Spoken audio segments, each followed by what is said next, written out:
All right, so I guess we'll go to the next one. Did they show you um Francraft Island, like the museum?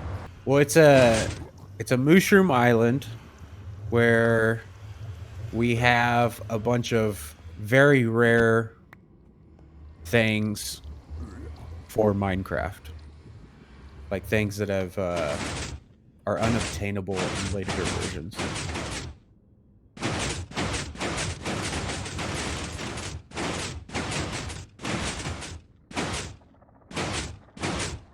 So while we're getting ready to head that way, I guess I'll mention the server itself is only about 3 years old.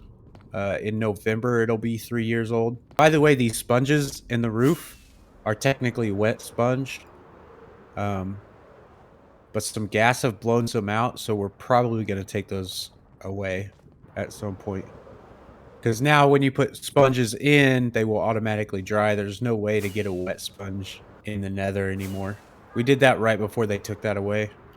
But anyway, so the world's only about 3 years old, but we started it in 1.8 or 1.9. I think it was 1.9, so that we could get unobtainable things, uh, things that we knew Minecraft got rid of that were interesting and cool, or at least what Ex no, 100%, you're absolutely right. We 100% did that. We knew that, at one time they were craftable, so why not just start back in the day and then, get a, like a double chest full of shulker boxes. I can't remember exactly, to be honest with you. No. No, they were definitely added. I think for, like, 3 versions, they were available. I think it was, like, 1.11 is when they got taken out, around then. So these are multiple headed pistons, displaying them in every which configuration we could think of, and direction, but they just chill like that. Probably going to end up putting some glass around it or something, kind of help protect them. Yeah, not too many people mess with them. Everybody that we end up showing this island are usually somewhat respectable and know not to mess with stuff. There's a few very rare things.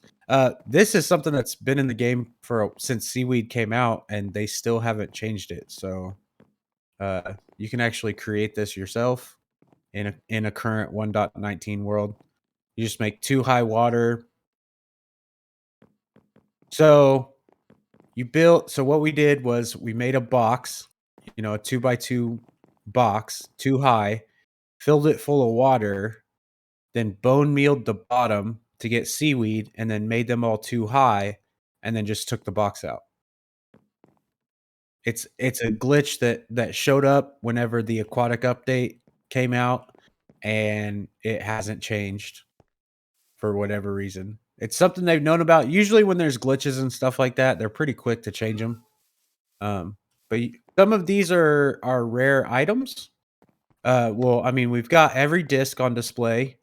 Um, and a jukebox if you ever want to listen to it. But everybody should have. If you need a copy of every disc, by the way, let me know. I can get you a shulker box with it.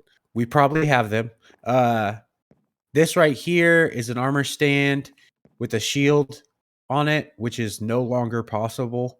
Uh, I believe you can still equip them with jack o' lanterns, but you cannot equip them with shields anymore. Um, so these furnaces, this is something that they took away. You can look into them. Uh, they, mushroom blocks used to be able to be used as fuel. That's not something you can do anymore. So we made sure to get that before that went away. These up here are some uncraftables. Um, this right here is a written book that if you look in it's a written book, but you used an enchantment table on a stack of them, and it would give you colored text and invalid book tag, I believe is what it says. And then some of these these enchantments, one of them, it just says enchantment. It doesn't have any actual enchantments on it. One of them is Infinity and Mending because that got taken away. And then another one has like Looting, Lure 3, and something else. It was a combination of enchantments that were no longer allowed. So we got those while we could. Um, you have an uncraftable arrow. It's a tipped arrow, but it's pink. Same thing with these potions over here. We have one of each kind. The splash, the regular potion, and then the lingering potion. They have no effects whatsoever. And I've got extras of those if you ever want to check them out. And then over here are the special mine carts. If you hover over them, they have special names. Those were whenever they added the different other mine carts, they would break apart like that. But then they stopped doing that. So no more for those. This room is a room of firsts. So every first item that we got, well, I shouldn't say every first item, but a good portion of our firsts are in this room. The first dragon egg, the first, head, whatever, all goes inside this room. We're actually right. Exactly. It's a little bit to just look back once you have like 100%. And then over here we have some more weird things. I think this was found in like 1.15 and I think it went away in 1.17. But you have pistons just floating in thin air. And then redstone, especially now, whenever you place it, it either shows up like this cross piece right here, or it shows up as a dot. But these all act like they have connections. But there was a time where you would be able to break that connection and the redstone wouldn't update. And so made a little room for that. And also the powered pistons that have no power source. That was another thing. I believe there's one more thing to check out over here. As you can see, we still haven't like fully gotten everything. This is where our vault's gonna go. Been slowly digging at it. But it's a bigger project than I really wanted to admit at first. So in here is a very special villager. If you click on them and you scroll down, you'll see that they trade a Eye of Ender, which is no longer allowed.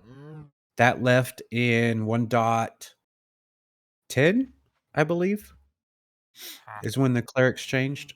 So can no longer do that. We're going to set up some sort of display or some sort of station somewhere that hopefully we can actually trade with them again. Even though it's stupid easy to get Eye of Ender now, it would be nice just to be able to interact. But even then, we have our special ways.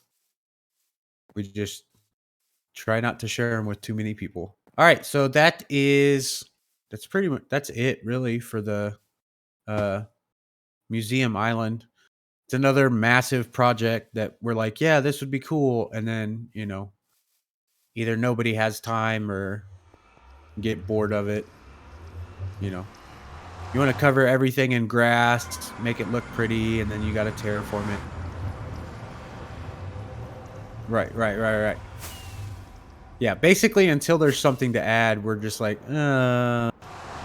okay, so then you'll come over here. Boom. Yeah. And normally that bottom one's closed. There's a button there because pigmen will spawn into there. And that's to keep them, because this is a zombie pigman farm. And if someone is attacking that, it'll aggro any pigments. Normally we run this with bots. But there's a smite sword right there. And then what we do is we get a player or a bot to stand right here. And they just attack these things. In a second, we'll start seeing zombie pigmen fall. And you'll see exactly what we're talking about.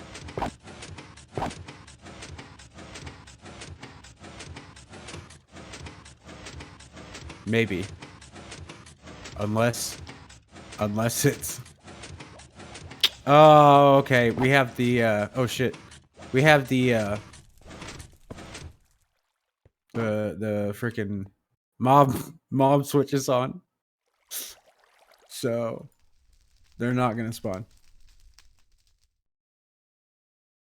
But if you want to look through these boxes over here, so those are ingots, and then I think we have up to, yeah, this back chest over here are full of shulker boxes full of ingots. So, yeah.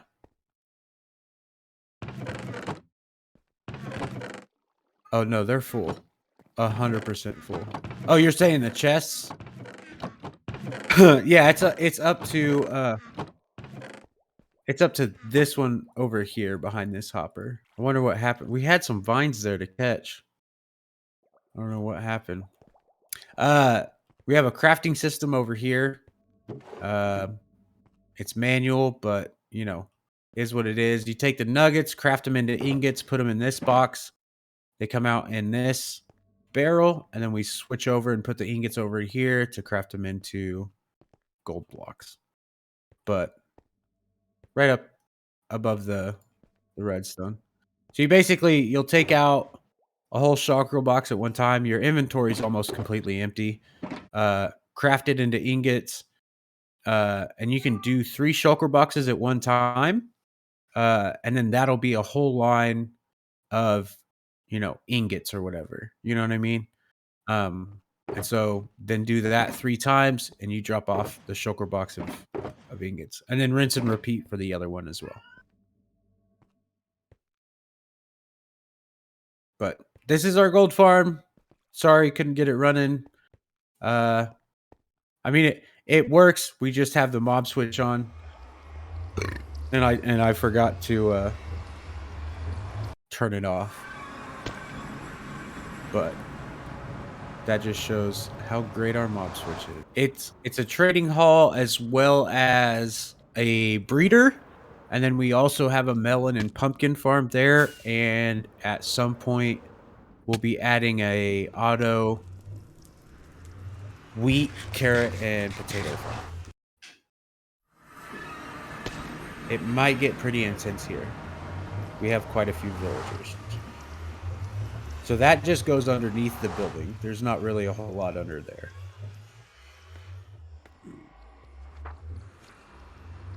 This is our trading hall, though. We have 3 wings. We have a trade for every enchantment in the game. And then over on this one, we have a row of masons and a row of clerics. Not just for bulk stuff, really. We have a row of farmers over here, and then we have 5 of the tool and weapon people, and also the Fletchers. Is that what they're called? I think so. Very, very, very possible. But so if you get to a point where you need trades, I will say that I'll show you this. If you look behind there, there's a zombie. I personally do a whole row, at least one side, if not both, at a time, and I'll drop them all down, and then you have to get away from the zombie because the zombie will track you over the villagers. So I usually go to like the other wing or something, let them all zombify, and then over here in these shulkers, I need to create like a storage or some sort of dispenser. We've got the weakness potions and then golden apples so that you can cure them. Like I've got all of the librarians down to 1 apiece. Most of them are cured for the most part. Not really sure how well you can see.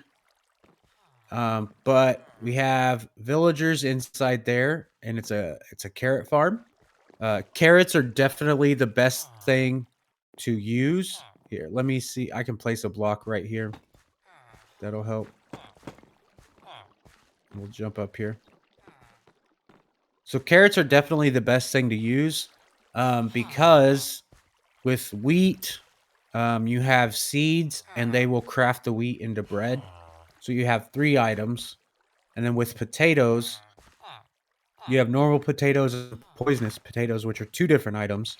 But with carrots, they have absolutely nothing else that can fill their system besides carrots. So you don't have to ever worry about them not picking up and not planting. Because with the other 2, they could run out of seeds and they can run out of regular potatoes. Granted, the potatoes take way longer, but it is possible for them to run out of inventory space and stop working. And then inside there is a switch that powers or unpowers these pistons. And right now they're trying to make it a baby, but they don't have access to the beds. They can't see the beds because this block is in the way. So they're not gonna make babies. But if we were to unpower or turn the lever, that block would move and then they would start shooting babies out. Um, they would fall down into this little water canal and they would go over there where we can watch them grow up. We don't have to mess with them whatsoever. You can do the feeding, that has a lot more control over it if you feed them stuff yourself or have some sort of like dispenser set up. But like, especially when we were building the hall, each one I believe is 30. There's 64. No, 5, 5, and there's 20, right? Because there's 5 each. Yeah, there's 20 on each wing, 40 in each wing, times 3, 120. Is that right? 120 villagers plus the 4 in the breeding cells. So, we needed a lot of villagers, so we just left it open and AFK'd overnight. Anytime we need villagers, we can just leave it open, AFK overnight, and then you'll have 30 to 40 villagers just waiting on you. And that way, if one dies on the way, you've got plenty left to spare and don't have to really worry about keeping them alive too much.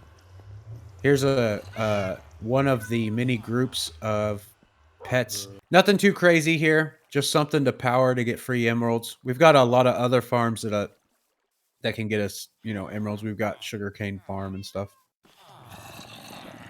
But out this way is where we'll end up putting our carrot, wheat, and potato farms.